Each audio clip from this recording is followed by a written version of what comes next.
Muy bien, bueno, pues bienvenido a la sesión de hoy sobre Jung. Y hoy en concreto vamos a hablar sobre Jung y Oriente, que es una relación especialmente interesante. Para mí, que como sabéis, ya he dado otras charlas sobre Jung, es un personaje que me ha resultado siempre muy interesante. Coincido con María Jesús en que tiene toda una vena filosófica muy marcada y muy interesante. Y cuando me acerqué a la visión que tiene de Oriente, que realmente está recogida en prólogos que hace Jung a diversas obras, sobre todo porque en su época, finales del 19, principios del 20, se tradujeron muchas de estas obras por primera vez al alemán y a otros idiomas, pero a idiomas europeos, porque algunas pues estaban escritas en sánscrito y bueno, pues tampoco había expertos anteriormente que se hubiesen acercado a ella. Y él comenta, hace algunos prólogos, sobre todo con Richard Wilhelm, como sabéis, que era un gran amigo suyo. Por ejemplo, tiene el prólogo a Li Ching. Y todos esos prólogos están recogidos dentro de sus obras completas en el tomo 11. Entonces, para ver realmente cuál es la visión de Jung a Oriente, bueno, yo voy a hacer un resumen, pero si realmente queréis acercaros, lo que recomiendo principalmente es que os compréis el tomo 11 de las obras completas de Jung, y en la parte final, la parte primera habla de la filosofía de Occidente y en la parte final habla de la filosofía de Oriente. Y ahí están recogidos todos esos prólogos donde al unirlos, al leerlos todos de seguido, uno tiene una visión muy completa. Y decía que para mí fue especialmente interesante porque al acercarme a esa visión concreta de Oriente, entendí muchas cosas de Jung que todavía no he entendido, incluso su concepto del inconsciente colectivo o de los arquetipos. Porque como también la filosofía oriental es algo que siempre me ha interesado bastante, al poder relacionarla con un pensador y un científico, porque era científico Jung, es decir, lo trata desde un punto de vista muy académico, técnico, pues se me empezaron a aclarar muchas ideas que de alguna manera me resultaba difícil entender desde nuestra perspectiva occidental. Entonces yo recomiendo hacer eso. Luego además hay un comentario que no está recogido en esas obras completas, que es el comentario al libro del secreto de la flor de oro, que como sabéis también es una maravilla, es un librito muy pequeño, pero es una preciosidad. Y en ese librito también está muy recogida, muy condensada la visión de Jung con respecto a Oriente. Y si queréis apoyaros en alguien para ver un poco pues, qué dice Jung con respecto a Oriente, también hay un librito de Editorial Siruela que se llama Acerca de Jung, el budismo y la sofía, de Henry Corbin. Son conversaciones, un poco de alguna manera conversaciones literarias que hace Henry Corbin sobre Jung y sobre la perspectiva que Jung tiene sobre Oriente. Ese librito en concreto recomiendo leerlo después de haber leído los prólogos que he mencionado antes, porque lo vais a entender mucho mejor y os va a resultar muchísimo más asequible. Pero veréis que una vez leído todos estos textos, que nos pueden ocupar un fin de semana tranquilamente o unos cuantos días, uno tiene una visión muy clara y muy cercana de lo que pensaba Jung con respecto a Oriente. Yo voy a hacer, evidentemente, un resumen y voy a tratar de transmitir lo que yo he entendido de esos comentarios y de esos prólogos. Evidentemente no me he leído solo eso de Jung, me he leído todas esas obras completas que tengo la suerte de haber podido adquirir y que para mí siguen siendo fuente de muchas reflexiones y de muchas ideas muy interesantes. Pero ya os decía que si queréis a tiro hecho lo tenéis todo ahí recogido. Lo primero quizá que tendríamos que plantearnos a la hora de acercarnos a la visión de Jung es lo que él mismo plantea, y es la diferencia conceptual que hay entre Oriente y Occidente con respecto a la naturaleza y con respecto a nosotros mismos. Ya de por sí, en el decir la naturaleza y nosotros mismos, estamos estableciendo una dicotomía muy occidental, que no entraría dentro de esa concepción oriental. Aquí hay que aclarar que cuando Jung se está refiriendo a Oriente, no se refiere al Oriente actual, sino se está refiriendo de alguna manera a ese Oriente, si queréis llamar, más arcaico, más originario, de donde surge aún la filosofía y la religión que actualmente prima en Oriente, pero que evidentemente con el paso del tiempo pues, se ha ido cargando de muchos elementos externos. Me refiero con ello a la occidentalización que actualmente opera en el mundo a través de la televisión, a través del comercio internacional y todo este tipo de factores que, aunque todavía en Oriente podemos encontrar lugares en los que se encuentran bastante, si queréis llamar, limpios o libres, ¿no?, de muchos de estos condicionantes. No digo que sean malos por ello, simplemente digo que son propios de Occidente y no de Oriente. La realidad es que una antena de televisión llega hoy a cualquier parte del mundo y desde ese sencillo momento en el que uno se mete y ve un programa de televisión, pues su concepción del mundo también se ve, como ocurre con los experimentos, cuando el observador de alguna manera va a hacer que cambie el resultado del experimento, pues pasa un poco lo mismo, ¿no? Entonces ya hoy para un antropólogo es difícil encontrar esa diferencia tan marcada como la que todavía podría encontrar un Jung de, como decía, el principio del siglo XX, ¿no? A mí la biografía de Jung evidentemente es un filósofo, psicólogo, psiquiatra, porque reúne todas estas condiciones muy actual, pero Jung nació en 1975. Entonces, para mí siempre es un consuelo, ¿no? Porque luego le dio muchísimo tiempo para hacer cosas y realmente, igual que los que hemos nacido en estos años, ¿no?, en los años 70 y pico, en la década de los 70 y tantos, finales, pues hemos tenido tiempo de vivir mucho tiempo de lo que fue el siglo pasado. A Jung también le ocurrió lo mismo. Es decir, Nietzsche, por ejemplo, murió en 1900 y por lo tanto, pues en ese tiempo tuvo que haber oído mucho y la influencia de Nietzsche desde ese punto de vista es muy marcada también y lo podemos encontrar y en las referencias que él mismo hace en su propia obra y así a muchos autores de esa época, ¿no? Y creo que esto es interesante para contextualizar y entender lo que ocurre cuando Jung se está acercando a esa idea de Oriente, a qué se está refiriendo. Y entonces tenemos que hacer un poco un ejercicio de acercarnos a ese Oriente primigenio y para ello lo ideal es acercarnos a los textos traducidos.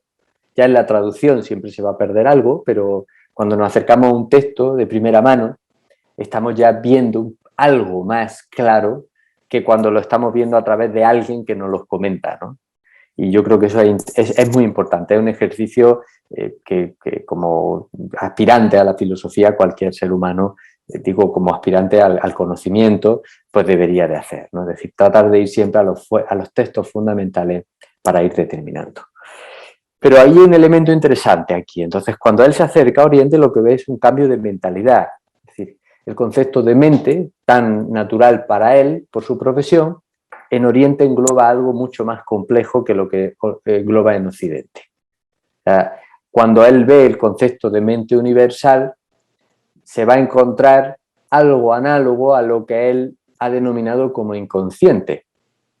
Y claro, se da cuenta de que además ese trasvase que hay entre lo consciente y lo inconsciente en Oriente, esta dicotomía tan marcada en Occidente, no existe, ¿no? Es decir, cuando él se acerca a Oriente, cuando se acerca a sus construcciones, cuando se acerca a su sociedad, a estos textos que va traduciendo y que va además comentando, él se da cuenta de que allí hay algunas dicotomías que se han producido probablemente por un racionalismo muy marcado en Occidente y que allí no existen y que por lo tanto la concepción de la naturaleza y del ser humano no es tan dicotómica como en Occidente. Yo creo que ese sería uno de los elementos más importantes a la hora de entender la visión que tiene Jung con respecto de Oriente. Ese concepto de mente mucho más amplio, de mente, ¿no? De mente, que también es un término muy propio de la psicología, sino de mente muy amplio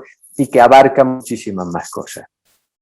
Y entonces se va a dar cuenta de que, claro, Oriente representa una forma de interpretar el mundo que se deduce de su propia arquitectura, de sus símbolos, de sus propias representaciones simbólicas. A mí esto me ha parecido interesante, porque, claro, lo ideal es al leer lo que él comenta es tratar de hacer ese ejercicio de reflexión, tan propio nuestro, por otro lado, y tratar de ver a qué se refiere. Realmente cuando uno ve las construcciones de la India, pero de esa India milenaria, no del Bangladesh de hoy, que poco se puede diferenciar a nivel arquitectónico de algunas ciudades europeas, salvando la distancia, evidentemente, pero me refiero en cuanto a los edificios donde vive la gente. Pero cuando uno va a esas ruinas, que no son propias solo de Oriente, sino que podemos encontrar en Egipto, que podemos encontrar en Mesopotamia, lo que uno se encuentra, según Jung, son representaciones de realidades interiores. Sin embargo, ¿qué nos encontramos en una sociedad rural contemporánea? Nos encontramos representaciones de realidades lógicas y racionales. Es decir, si nosotros vemos un tratado, por muy estético que sea, de Corbusier o de cualquier arquitecto, de la Bauhaus, aunque hacen edificios que son estéticos y en los que prima también la belleza, pero al fin siempre tienen que recoger elementos que sean lógicos, racionales. Y evidentemente cuando ya nos acercamos a un bloque de apartamentos donde vive y vivimos muchos de nosotros, nos vamos a encontrar una estructura racional para, de alguna forma, estructurar una sociedad muy compleja y además cada vez más hipertrofiada. Sin embargo, en Oriente, a pesar de la enorme sobrepoblación que ya en su momento probablemente también habría, lo que observa, sobre todo en lo que son las representaciones más mistéricas o más religiosas, son un poco una representación que para nosotros nos resulta en cierto modo extraña y también al mismo tiempo muy atractiva. Algo que nos ocurre también cuando podemos viajar a la América precolombina o viajamos a Egipto y vemos esas construcciones piramidales tan complejas, tan enormes, tan ilógicas para nuestra lógica europea, ¿no? O en este caso occidental ya, que de alguna manera nos resultan incomprensibles, porque incomprensibles de alguna manera también son. ¿Y qué ocurre? Aquí Jung hace una referencia, una reflexión interesante. ¿Qué pudo haber ocurrido en Occidente? En principio en Europa, me refiero a veces a Europa y a Occidente, aunque evidentemente soy consciente de que hoy no son análogos, pero en la época de Jung sí lo eran todavía. Es decir, la mentalidad europea en principio luego se fue extendiendo también, sobre todo a partir del Renacimiento, pero de una manera muy lenta, del Barroco y sobre todo en la modernidad, allá allende los mares, como se suele decir, ¿no? Pero originalmente es una manera de pensar cuyos orígenes podemos encontrar en todo ese modelo grecolatino, en ese racionalismo que, por ejemplo, Nietzsche tanto criticaba de alguna manera, porque consideraba que ese racionalismo, a pesar de que nos acercaba a poder entender algunas cosas, al mismo tiempo nos alejaba. Era como una contradicción. Y a Jung le pasa igual. Probablemente también se apoya, lógicamente, en esta reflexión lógica y observa cómo en el devenir de Occidente ese racionalismo ha ido cada vez marcando una distancia mayor entre dentro y afuera, entre arriba y abajo, entre esas distintas realidades, lo sagrado, lo profano. Y sobre todo detecta una ruptura muy drástica a final del siglo XVIII, que más o menos cuando empieza la época contemporánea, la modernidad, a veces también se le puede llamar, a partir de la Revolución Industrial, a partir de la Revolución Francesa. Ahí aparece una ruptura que poco a poco, no es el único autor evidentemente que denuncia este hecho, pero aparece una ruptura que se va a ver reflejada en la dicotomía entre ciencia y religión.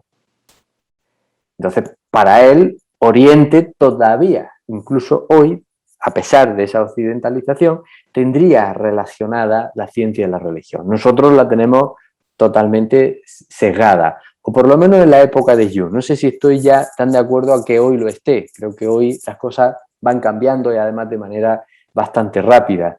Todavía, evidentemente, somos hijos de nuestro tiempo y tenemos esa herencia, pero creo que ahora se está de nuevo volviendo a tratar, como él le llamaba, esa coincidencia opositorum, esa integración de los contrarios, o de lo aparentemente contrario, mejor dicho, estamos tratando de volver a integrar estas ideas, ¿no?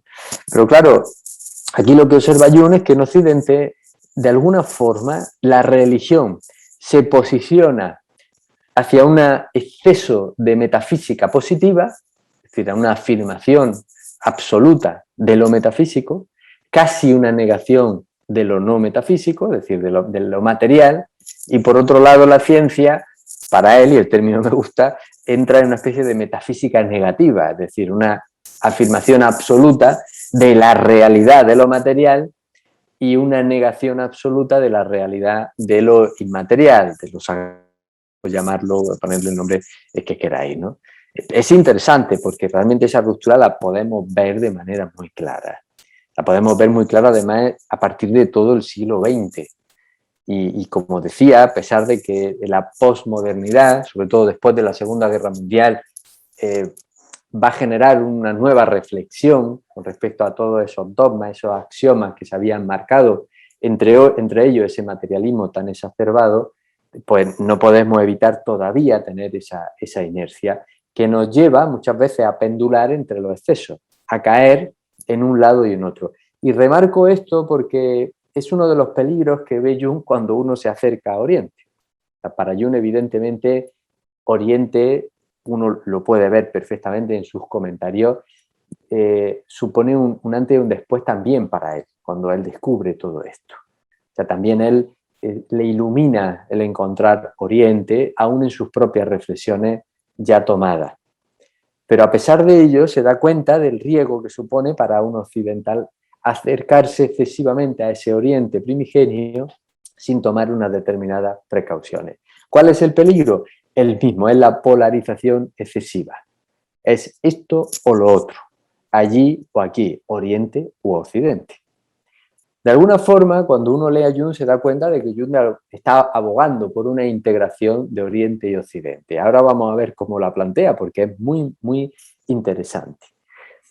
Pero para terminar de sintetizar lo que ocurre, digo sintetizar porque lo estamos sintetizando muchísimo, pero lo que pudiera haber ocurrido en Occidente, él observa que, claro, sobre todo a partir de la Segunda Guerra Mundial, que él vive, como sabéis, se da cuenta que esa posmodernidad de la que hablaba hace un momento, no es un término suyo, que es un término aceptado, se caracteriza por la gran caída de los grandes metarrelatos. Es un término de Lyotard, que es un filósofo también contemporáneo, sociólogo.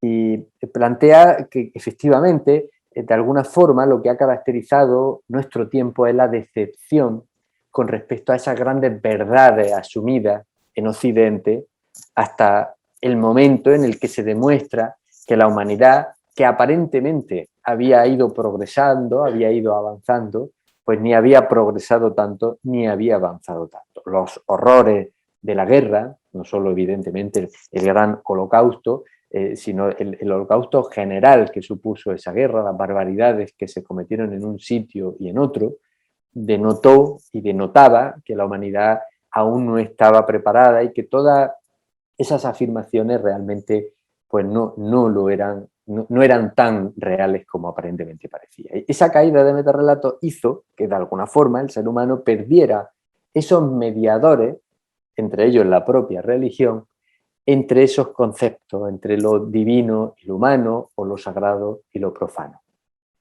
Y es otra característica que tiene también Occidente, que ha dado como lugar un exceso de individualismo que caracteriza a nuestra sociedad.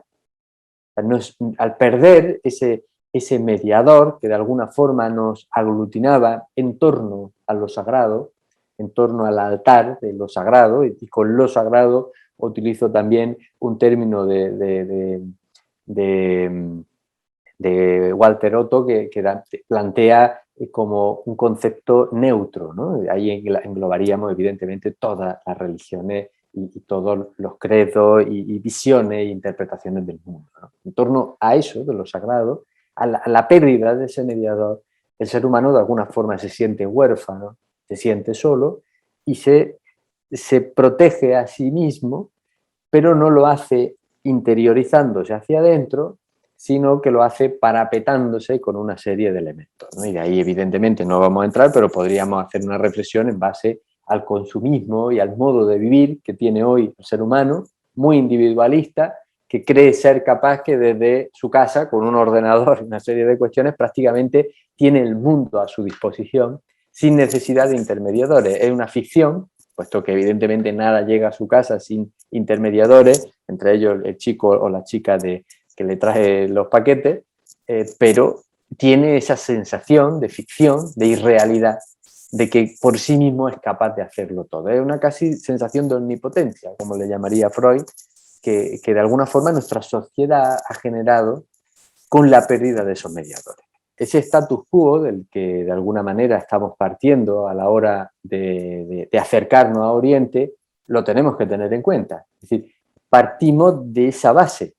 ¿Qué ocurre? Pues que cuando nos acercamos a Oriente, nuestra tendencia va a ser acercarnos desde esa perspectiva. Y ahí es donde Jung observa un riesgo, un cierto riesgo. Y lo observa, por ejemplo, en una disciplina tan familiar para nosotros en Occidente como lo es ya el yoga.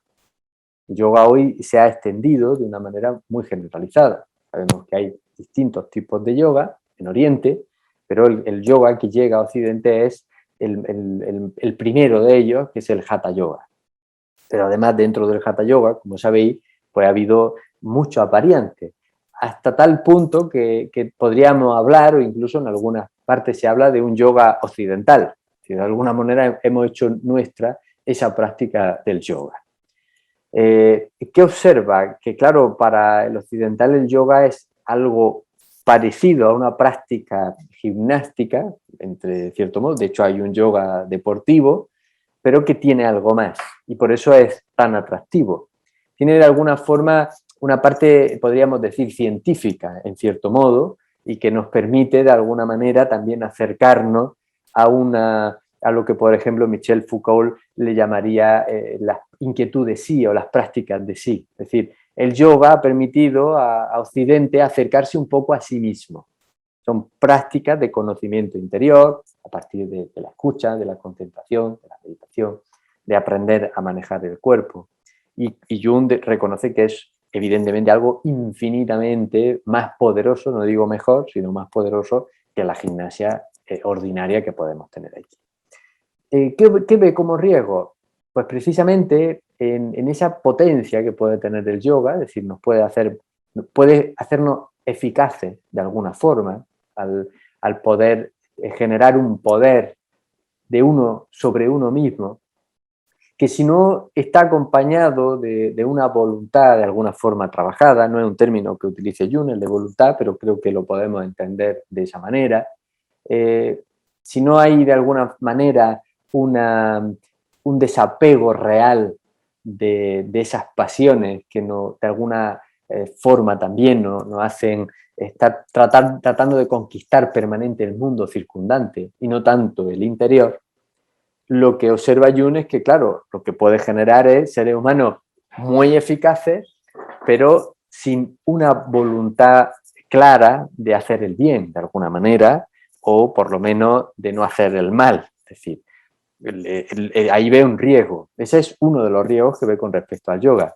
Pero el otro, que es mayor, se da cuenta de que viene precisamente de la práctica que en el yoga nos acerca a la meditación, que nos acerca además a ejercicios de imaginación, similares a lo que él tiempo atrás había averiguado por sí mismo y que había denominado como imaginación activa. ¿Por qué? Pues porque los ejercicios de imaginación activa que hacía Jung, y sobre todo en ese periodo, que coincidió con la Primera Guerra Mundial, durante ese periodo Jung se encerraba allí en su torre y realmente lo que hacía eran ejercicios de meditación en los cuales dejaba abierta, podríamos decir, las compuertas de su mente para que las imágenes de su inconsciente pudieran irse comunicando y se pudieran ir saliendo. Evidentemente denota que Jung tenía una imaginación muy trabajada. Hoy en día, en el occidental, esa imaginación no la tenemos nada trabajada, no sabemos trabajar con imágenes.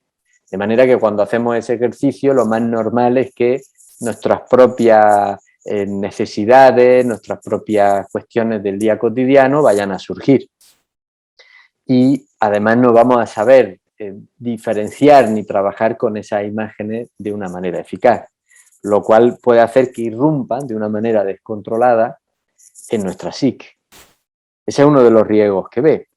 Y luego ve el riesgo también de que, como en nuestra sociedad esa dicotomía tan marcada entre lo bueno y lo malo, lo de arriba, lo de abajo, lo de dentro, lo de fuera, nos ha polarizado de una manera muy marcada también, se da cuenta de que hay mucho que resolver previamente en el occidental antes de poderse acercar a ese, a ese contenido del inconsciente que es tan importante para él y que ahora entraremos en él, que es lo que llamaríamos ese inconsciente primero personal y luego el inconsciente colectivo. Entonces, resumiéndolo, para Jung, el riesgo que podría haber en un yoga bien realizado, evidentemente no nos referimos con ese yoga a unas prácticas de tipo gimnástica y unas respiraciones simplemente, sino a un yoga realmente bien hecho, es que previamente el occidental tiene que resolver una gran carga de inconsciente personal que se ha ido nutriendo de pues, todos los elementos que no hemos sabido resolver en nuestras vidas tan ajetreadas, tan complejas, con tantos apegos y con tantas necesidades y con tantas contradicciones al mismo tiempo. Porque aquí otro de los problemas en Occidente es, evidentemente, el concepto de moral es una construcción propia y eminentemente humana. Es decir, la moral es algo que desarrolla y eso creo que le da un valor magnífico. Pero la moral está siempre enfocada al conjunto. De hecho, cuando a cualquier persona se le habla de moral, rápidamente la va a enfocar desde ese punto de vista. Sin embargo, la moral también, cuando se cristaliza, se convierte en una herramienta compleja pero eficaz para determinar los patrones y los moldes en los que una sociedad dada o un conjunto de personas se puede mover. Es decir, determinan lo bueno y lo malo, lo justo o lo injusto, lo moral y lo inmoral. Y también, de alguna manera, el que está acuerdo o el que está loco.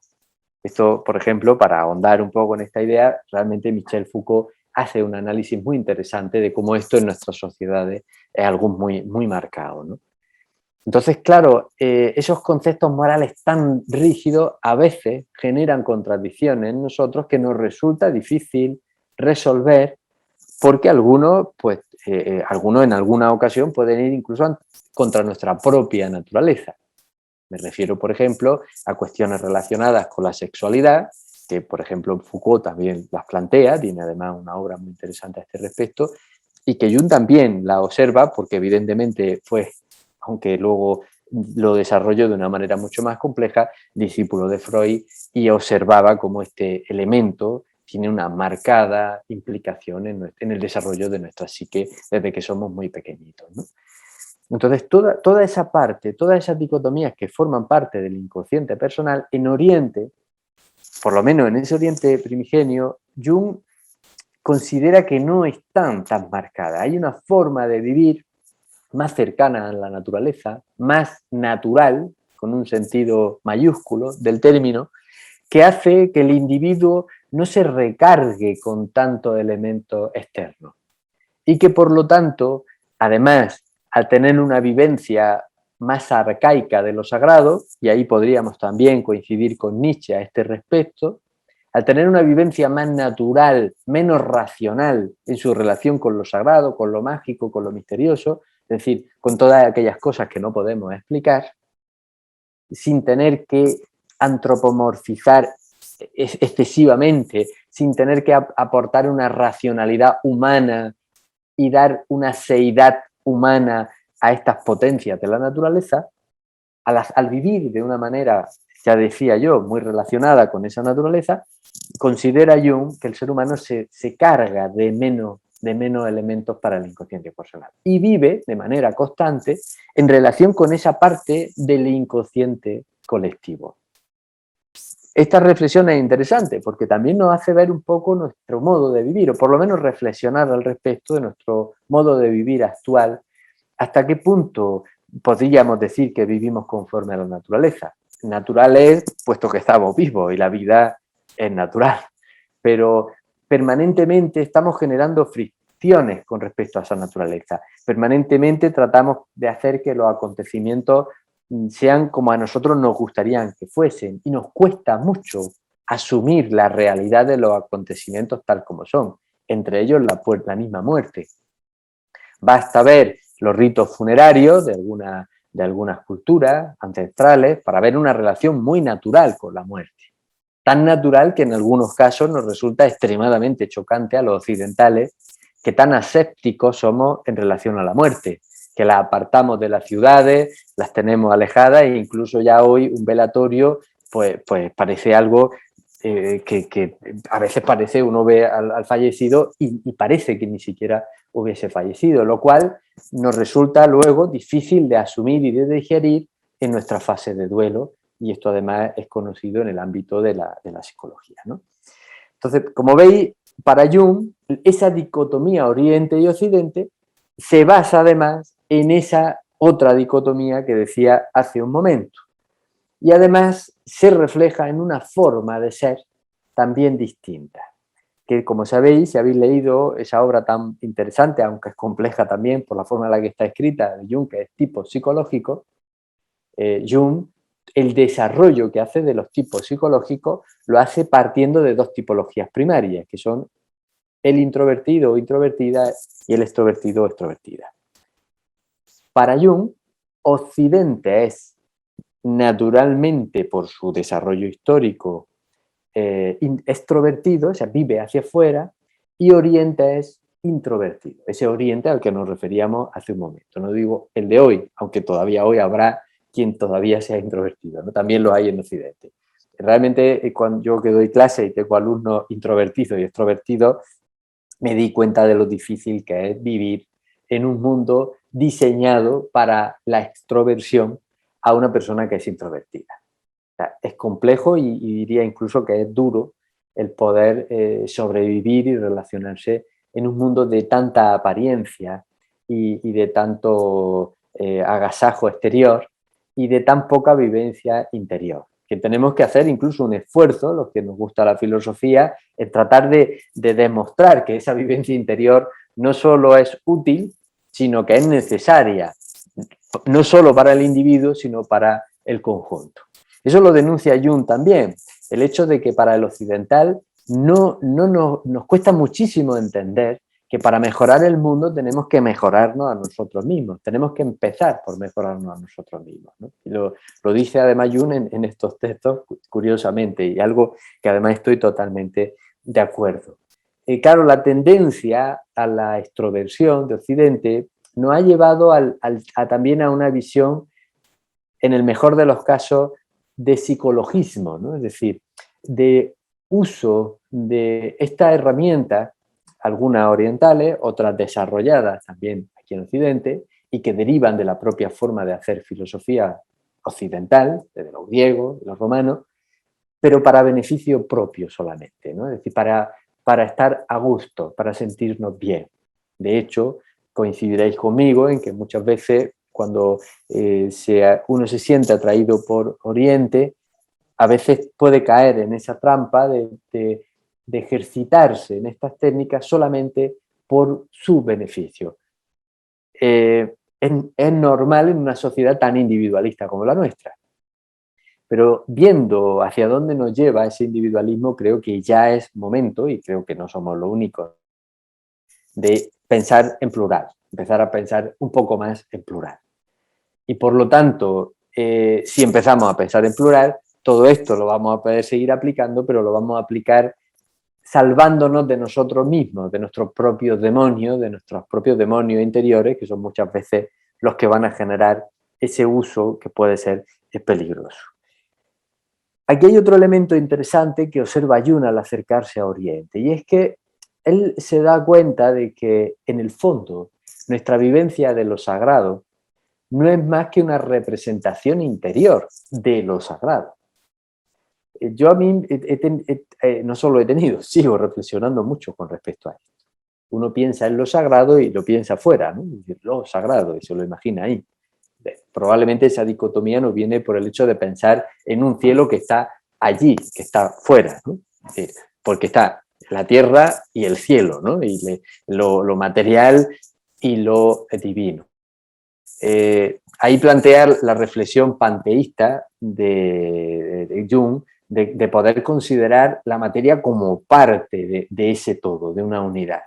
Y por lo tanto ya no hay un allí o un aquí, sino que todo está aquí, si es que haya un aquí, es decir, en una unidad muy concreta.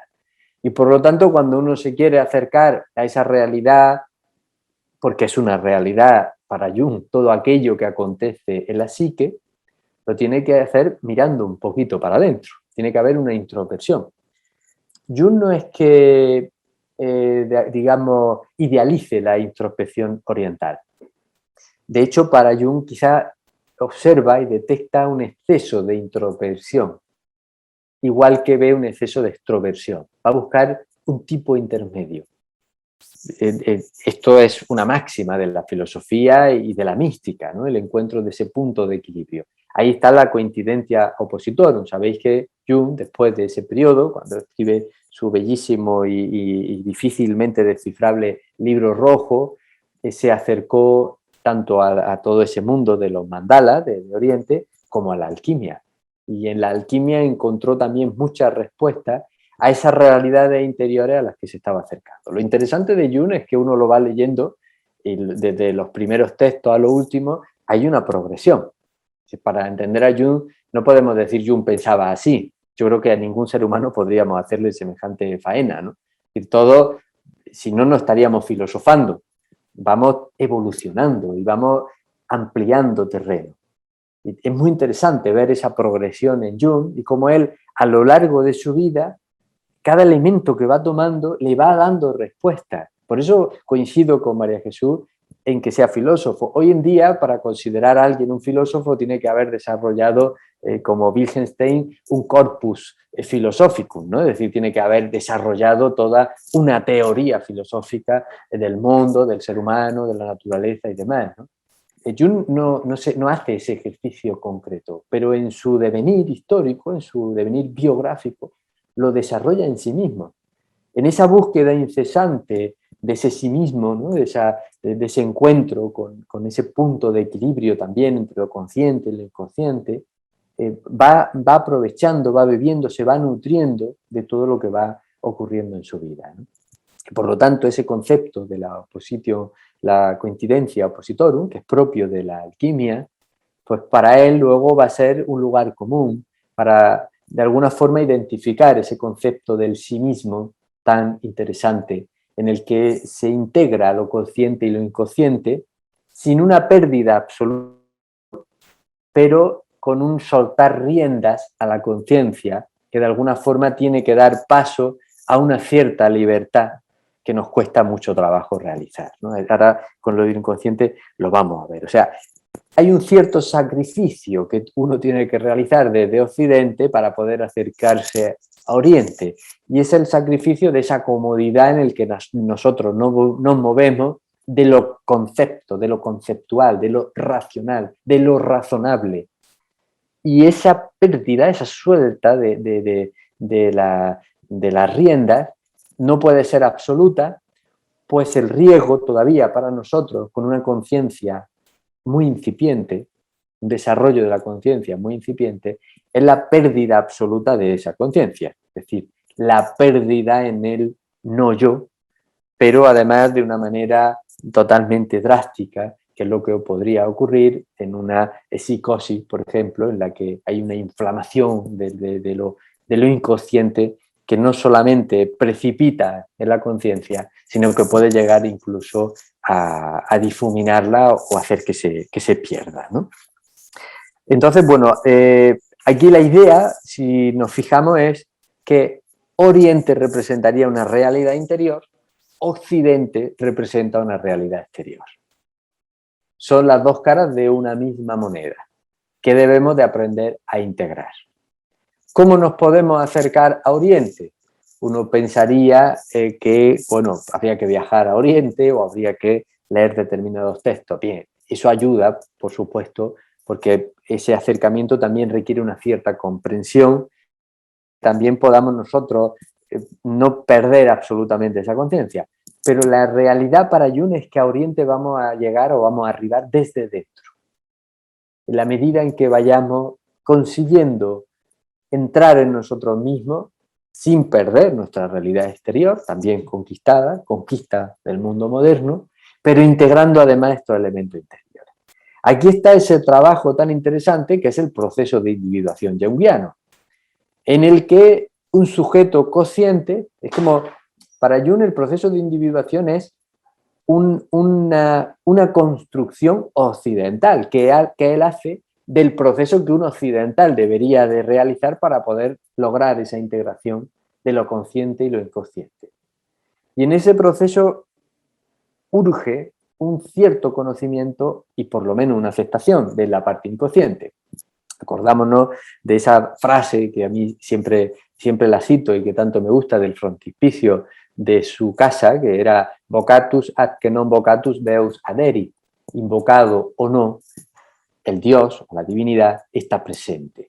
Para alguien como él eso significaba que uno aceptara o no aceptara la existencia del inconsciente, no dejaba de hacer que el inconsciente existiera. Porque ese concepto de lo sagrado está para él también ahí. O sea, uno arriba ese concepto profundo a través de ahí.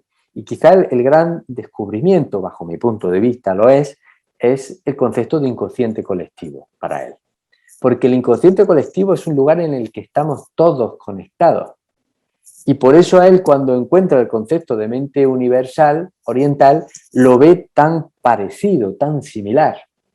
Es un lugar común en el que todos nos encontramos, ese inconsciente colectivo al que nos referimos. Y claro, ¿qué ocurre en él? Que ahí aparece, o ahí encuentra él, y ahí aparece el concepto de arquetipo, una forma propiamente humana de interpretar el mundo, que son los arquetipos. Es decir, ¿qué son los arquetipos para Jung? Y que también aparecen o aparecerían en Oriente.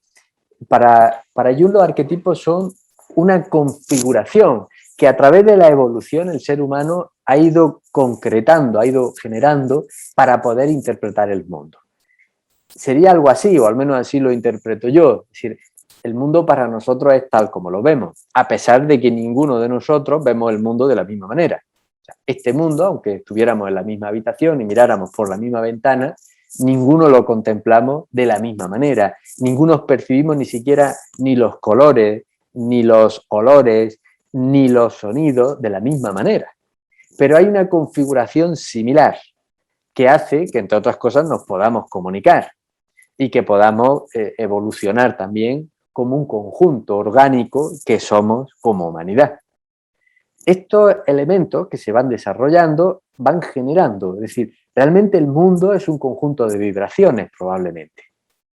Que esto suena así rocambolesco, pero nosotros esas vibraciones a través de nuestra configuración las traducimos, las podemos convertir en sonido y por eso a mí me parece, el hecho de poder hacer música me parece verdadera magia.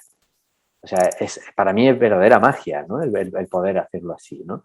Es decir, nosotros vamos traduciendo el mundo en una manera que es propiamente nuestra. Y claro, uno podría decir, bueno, sí, pero los arquetipos son algo mucho más. Y claro, porque ahora mismo me estoy refiriendo solamente a la interpretación de aspectos formales, materiales del mundo, que también interpretamos de una manera muy concreta.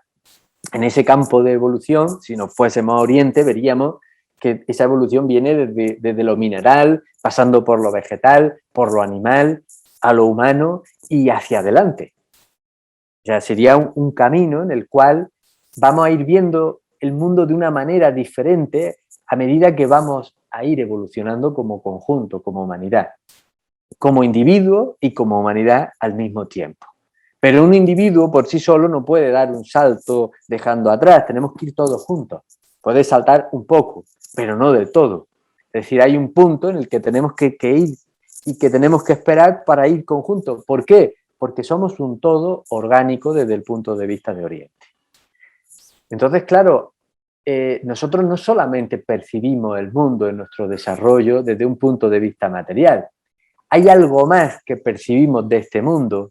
Hay algo que se escapa a esa racionalidad o a esa descripción racional que podemos hacer del mismo y que entra dentro del campo de lo irracional, si queremos llamarlo así, y que se muestra como mágico ante nosotros porque no podemos explicarlo. Es un misterio. Y ahí aparece esa parte de lo mistérico que tiene la vida, porque tiene más de mistérico que de racional y de concreto. Y prueba de ello es que nos pasamos la vida sin poder explicar la mayoría de las cosas que nos pasan, a pesar de los ímprobos esfuerzos que hacemos por hacerlo. Cuando tratamos de interpretar ese misterio desde que va evolucionando el ser humano, se van configurando también formas, van evolucionando formas de interpretarlo, que son símbolos, son imágenes que tratan de concretarlo. Realmente la vida es algo inaprensible y muchos aspectos de la vida también lo son. Pero necesitamos darle una imagen para no sentir el vértigo profundo que puede suscitar el darnos cuenta de que no pueden concretarse, no pueden conceptualizarse. También Nietzsche, de nuevo, acordaros de que el esfuerzo que hacía siempre, trataba de usar el aforismo y lo contrario que era a los conceptos, porque las cosas realmente más importantes de la vida no se pueden apresar en un concepto. ¿Y cómo ha hecho el ser humano a lo largo de su evolución para ir interpretando también esas realidades? Ha ido configurando en su psique estructuras que le han permitido el ir apresando esas vivencias. Y fijaros que hablamos de la humanidad como conjunto. Por eso compartimos esos arquetipos. Son estructuras, él las relaciona con la estructura axial de un mineral o de un cristal, que es el que tiene en concreto la estructura axial, porque son estructuras que están vacías de contenido, pero que permiten poder integrar experiencias en ellas, experiencias propiamente humanas de lo sagrado y de lo profano, si queremos usar esa dicotomía tan nuestra. Y en la medida en que vamos teniendo vivencias y experiencias no tan distintas lo uno de lo otro, vamos apresándola en nuestros conceptos para poder integrarla de alguna forma. Y ahí aparece ese concepto del arquetipo tan interesante y tan rico, porque son patrones a nuestra vista eternos, es decir, llevan ahí y siguen evolucionando con nosotros y seguirán haciéndolo conforme la humanidad siga progresando, por lo menos a nivel interno. ¿Y qué progresión es esa? Tratando de horadar esas puertas del misterio que configura la vida. A través de la ciencia también, porque al final el científico más tarde o más temprano se topa con esa puerta del misterio a la que ya no sabe cómo concretar o qué nombre darle o qué forma o qué figura o qué rostro. Entonces, claro, a través de ese inconsciente realmente estamos llegando a un sentido de unidad subyacente en toda la humanidad y que compartimos todos y que a poco que uno se deja imbuir por el espíritu de todas las religiones, de todas las filosofías, de todas las épocas y de todos los tiempos, lo encuentra, porque son símbolos que representan vivencias, experiencias. También en nuestra relación cotidiana, las experiencias las tratamos de concretar primero en imágenes y luego en palabras, lo que hace que sea muy difícil que nos podamos comunicar, que podamos hacer llegar experiencias muy profundas que tenemos de nosotros mismos o de la vida. Pero claro, en esa pérdida de simbología, el símbolo está antes que la palabra. Y en el símbolo se puede apresar todavía mucha más experiencia, de manera que cuando una persona ha tenido una vivencia profunda de la vida o de sí mismo, que para Oriente, según Jung, sería lo mismo, y se encuentra con otra que ha tenido una vivencia similar, bastarían muy pocas palabras para poder entenderse. Y un símbolo podría ser suficiente para poder encontrarse esas dos personas de una manera muy clara y muy directa, sin necesidad de racional, porque en cuanto uno racionaliza ya se pierde esa conexión, porque se aleja uno del símbolo y se aleja uno de la experiencia, y evidentemente con las distintas formas y vacíos que tenemos en nuestra propia expresión oral y en la forma en la que nos podemos relacionar. Aquí hay, como decíamos, Oriente tiene una configuración más introvertida, Occidente más extrovertida, y eso conlleva un problema de base, y es el de que el occidental tiene muchos elementos todavía que resolver. Ha creído, según Jung, ha tenido la osadía, de alguna forma, de considerar que el mundo era aquello que podía medir y que podía pesar. Y que todo aquello que no podía medir o que no podía pesar no era real.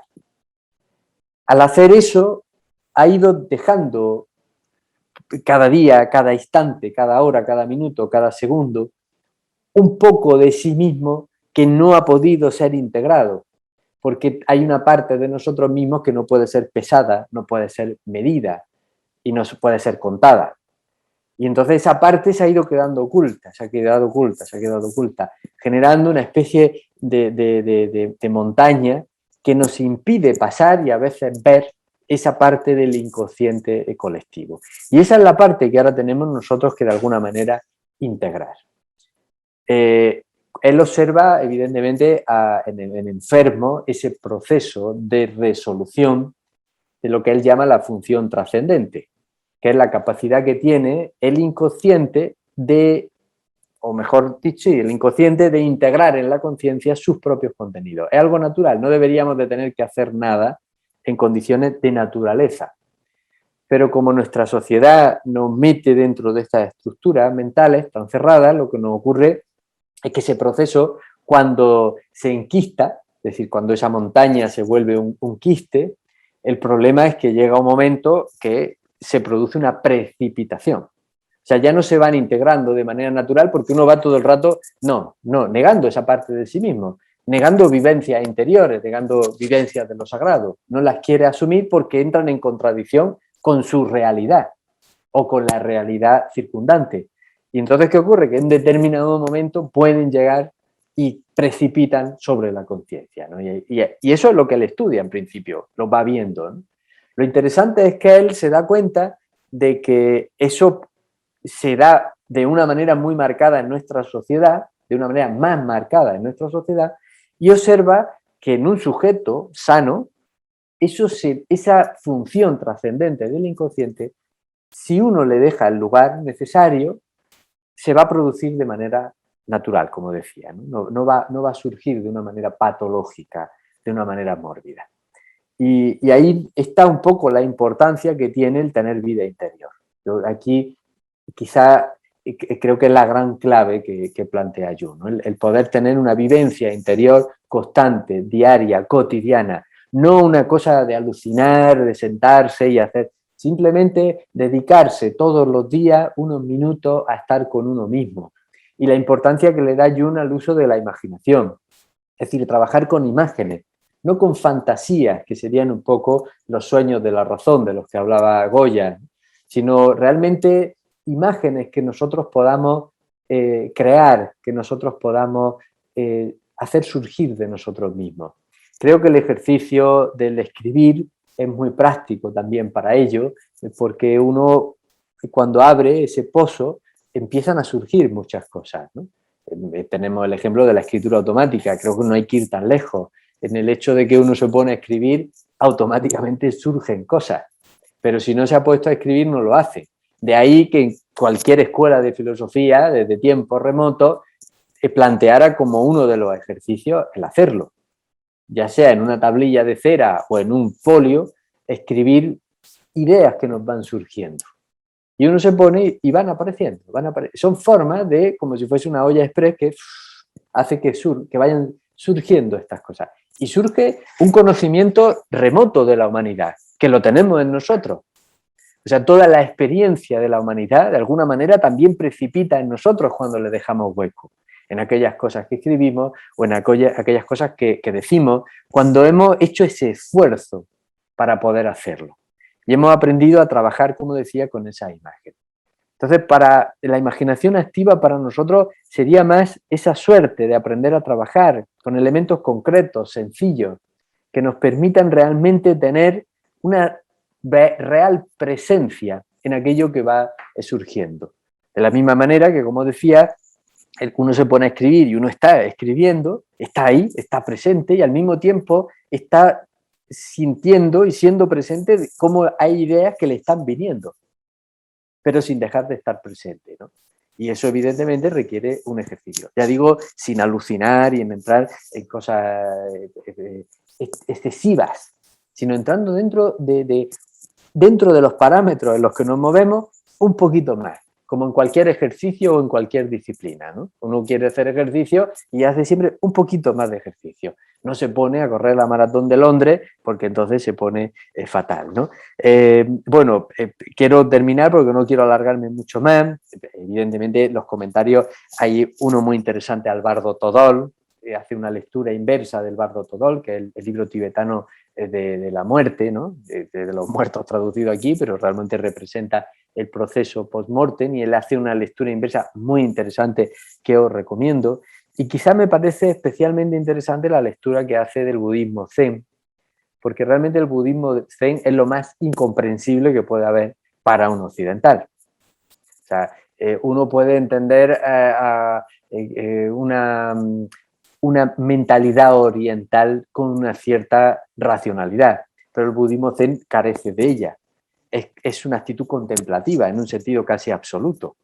Los koan son descripciones que para una mente racional no le dices nada, son casi descripciones de acontecimientos de la naturaleza que a una mente contemplativa probablemente le hagan entender realidades no solamente exteriores, sino interiores, y una integración en lo interior y entre lo exterior, ¿no? Y aquí una idea muy interesante que plantea en el budismo zen, que me parece curiosa para compartirla, ya estoy terminando, es la idea fragmentaria que tiene nuestra mente y cómo el inconsciente la completa. El otro día vi un muchacho en internet que cogía un cuadro clásico, y lo disecciona en cuadros, en cuadrículas. De esas cuadrículas elimina un montón de cuadrículas y lo vuelve a montar. Y lo monta y sigue viéndose la imagen del cuadro. Es decir, lo convierte en fragmentos, vuelve a montarlo y se sigue viendo la imagen. A nuestra mente le pasa exactamente igual. A mí me parece muy interesante, vamos, el ejemplo no lo pone Jung, pero hace una idea de lo fragmentario de la mente consciente y lo fragmentario de la mente inconsciente, porque generan un conjunto. Es decir, realmente nos completa. Es como si uno tuviera una imagen, la pequeña, que hace este chico, ¿no? Es decir, la que le faltan las fichas, y puede hacerla muchísimo más, una vivencia mucho más profunda y más completa cuando integra las fichas que le faltan, que están ahí en la parte inconsciente. Y se enriquece por completo ese conjunto. Me parece que es muy interesante, ¿no? Porque ahí ya esa parcialidad da una visión de conjunto que evidentemente es mucho mayor, ¿no? Y luego una cosa que dice, que también me parece interesante, que una de las mayores ilusiones que tenemos es la de que nos contentamos, ¿no? con nuestra perspectiva, ¿no? Y yo creo que además es uno de los elementos más característicos de la filosofía, el estar eternamente buscando, el estar siempre insatisfecho de alguna manera, ¿no? El eterno buscador, ¿no? Como esa imagen que es muy alegórica, ¿no? Y entonces hace una advertencia y dice que en ese sentido el Zen requiere inteligencia y fuerza de voluntad como todas aquellas cosas grandes que quieren llegar a ser reales. Me parece muy bonita esa idea en una sociedad como la nuestra, en la que se prima y se rinde culto y pleitesía a lo fácil, a la comodidad, al confort. Y es una llamada de atención, creo, de una manera muy clara. Y como conclusión, pues bueno, quedarnos con la idea de que Oriente para Jung es un estado de conciencia. Yo creo que eso es la clave, entender que realmente decimos que cuando habla de Oriente se refiere a un Oriente primigenio, y realmente lo que creo es que Oriente, cuando Jung habla de Oriente, se está refiriendo a un estado de conciencia muy específico, muy concreto, que casa muy bien con su idea de ese sí mismo, de esa integración entre lo de dentro y lo de afuera, entre lo de arriba, entre lo de abajo, en un equilibrio entre la introversión y la extroversión. Y bueno, con esa idea, que esa es la coincidencia opositorum, esa integración de los contrarios tan evocadora, pues termino esta charla. Muchas gracias.